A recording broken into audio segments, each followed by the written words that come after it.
What is up, MMA fans? This is Tudor Leonte for Sherdog, and today I have the pleasure to talk with New England Cartel's head coach and Kelvin Kattar's coach, Mr. Tyson Chartier. Hello, Tyson. Welcome, Sherdog. How are you today? I'm doing good, man. Thanks for having me on. Thank you for your time, sir. My first question for you, of course, is how have you spent your holiday? We were in camp for the holiday, so it was a lot of training. Like even, I think we got one day off, which was Christmas Day, where we moved around our day off to make it Christmas Day. But other than that, we were training twice a day, every day. So it wasn't much of a holiday, but I did get to spend a little time with the family actually on Christmas Day. If I'm not wrong, here last year too, you were in camp. So when are you planning, to celebrate, to enjoy a holiday season? Yeah, no, like holidays are never guaranteed in this sport. It's what we sign up for. So no complaints there. But we are planning a family vacation, me, the wife, and the three kids, the first week of March. So we'll have some little R&R then. Can I ask you where are you going to, to do your vacation? Yeah, I think we're just going to do Florida because right now it's just going international is really hard with the, with the COVID and all the requirements and the protocols. So I think probably Florida because that'll be nice and warm in March. So maybe just something easy for the kids, rent a big house, get them on some water slides, get them in the sunshine. So it'll be nice. Well, I mean, there are still, there is still a little time, but I hope you will enjoy it.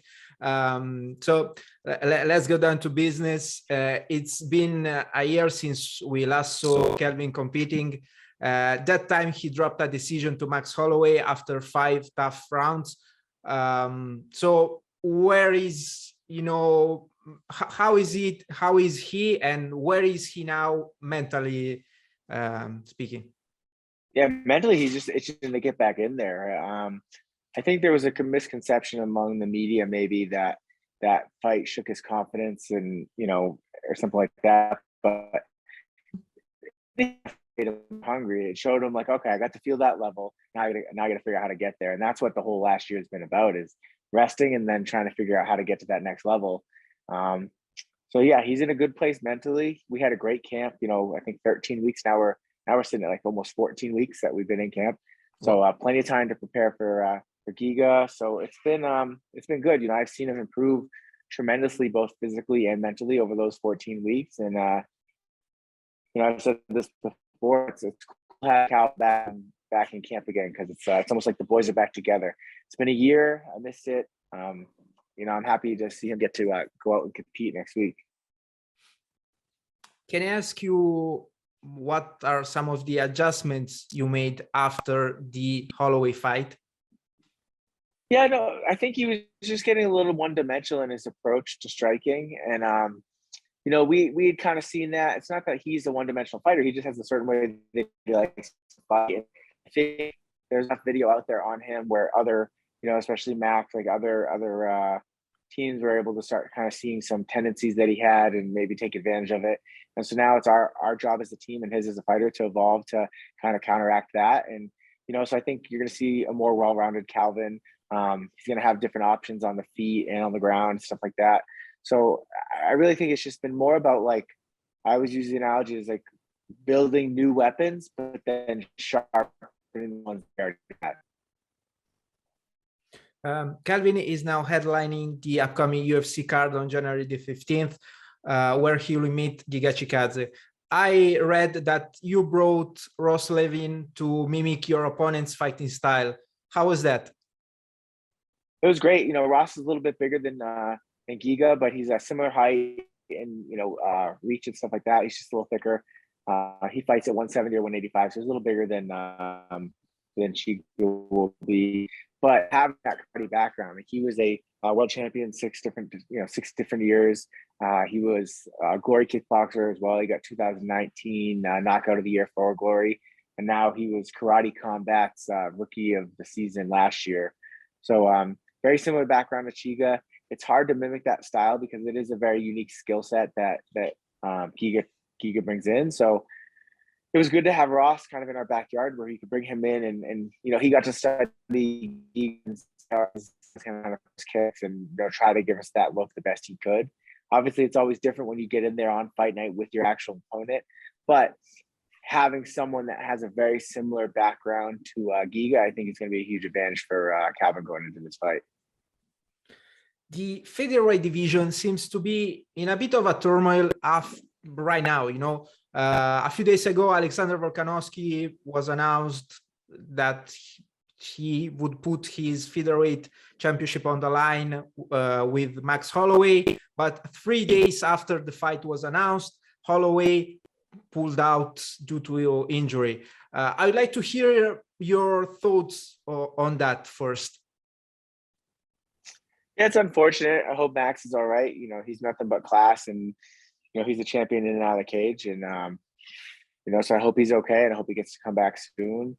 As far as what the UFC is going to do, it sounds like they're going to try to have Alex fight someone else, but honestly, like, we have Giga Chikadze in front of us a week from today. It's not something we're thinking about. It's really the only thing that matters to us is winning next Saturday, and when we go and do that, then we'll kind of see where things are at, and we'll make that more of a priority. But right now, like, 100% of our efforts are just focused on winning on January 15th. That, of course, that's understandable. Giga, it's quite an opponent. I understand that you are focusing on him and beating him, but just in case of victory, would you make a case for a title shot for Kevin Kattar? Yeah, I mean, if it's not already booked before next Saturday, then next Saturday it really is the job interview for a title shot. Because I think we go out there and walk through Giga Chikadze and we have a solid performance against him. Does that leapfrog Zombie? I think so. Coming off a big win, against a guy who's 7-0 in UFC and has a lot of hype. I think it states a case for it, but ultimately that's not in our control. We can't control that. So, the only thing we can look at is we have to go beat Giga next week, and behind the scenes, it could be a potential job interview for a title fight. So, it'd be nice, if we come out of that fight healthy, for sure, we'd want to be considered for that. But at this time, it's all moot point even thinking about it, because we really have a tall task against us, no pun intended, next week with Giga in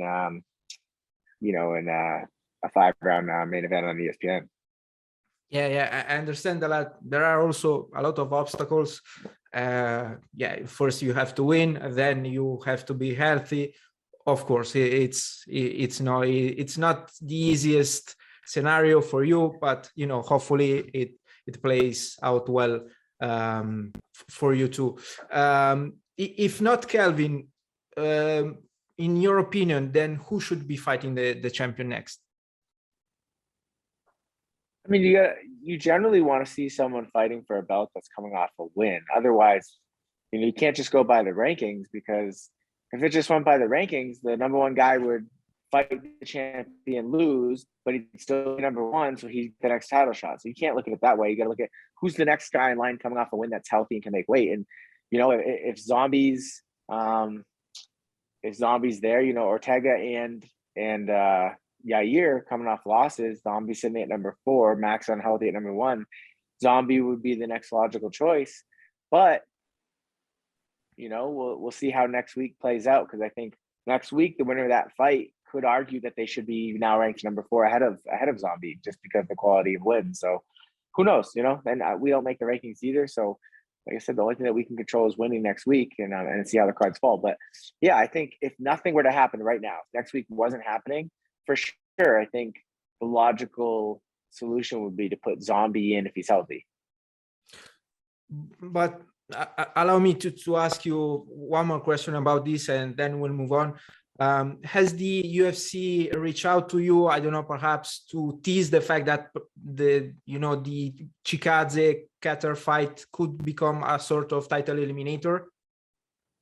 No, nothing like that. We're just, only thing we've heard about is next week, and it's full steam ahead for next week. So no, nothing like that's being talked about, and it's not even something we're asking about. So yeah, who knows? Okay, that's fair enough. Thank you, for addressing this. I would like to hear a few picks from you, if possible. But if you want to share with us your pick for the main event, that's fine. Do you want to do it? Well, I'm obviously going to pick Calvin, and I'm just going to pick Calvin. We're going for a finish. We have a 5-round preparation with a 1-round mindset. So hopefully, we don't need all 5 rounds to get our hand raised, and you'll be sure that Calvin's going for a finish every round. Oh, of course. I actually wanted to ask you about the UFC 270, 2 title fights. The upcoming pay-per-view is headlined by the heavyweight affair between Francis Ngannou and Ciryl Gane. Who is your favorite for that fight? It's hard to go against Ngannou right now. He's got just that kryptonite in his hand, so it's hard to go against him. I know there's a lot of drama going into that fight with the guys being former teammates, and so that always adds an extra layer of drama to it. But I think Ngannou's got the 1-punch power advantage, and he's shown to be durable in fights. So I'm going to go with Ngannou on that one.